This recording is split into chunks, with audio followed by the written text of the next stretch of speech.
আসসালামু আলাইকুম দর্শক, আজকে দ্বিতীয় দিনের মতো আমাদের 50 শতক জলকরের পুকুরে মাছ ধরার জন্য জাল নামানো হচ্ছে।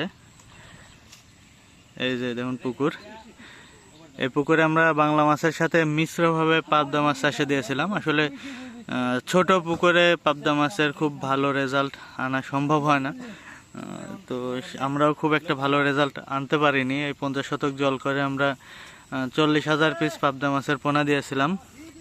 আর এই পোনার বয়স প্রায় 1 বছর।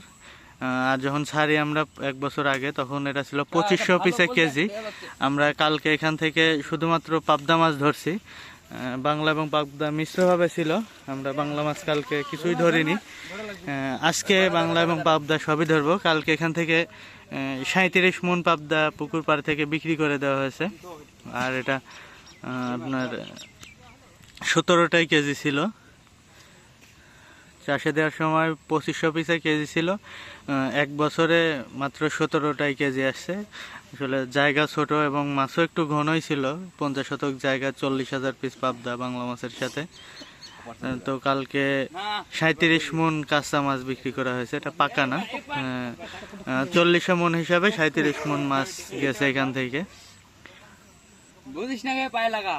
আর এটা বিক্রি হয়েছে 12,700 টাকা মণ, 17টাই কেজি।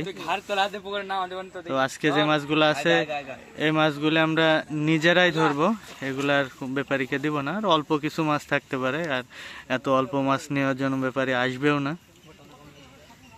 তো এখন বাংলা মাছ এবং পাবদা মাছ যা আছে এগুলা আমরা নিজেরাই ধরে নিয়ে যাব।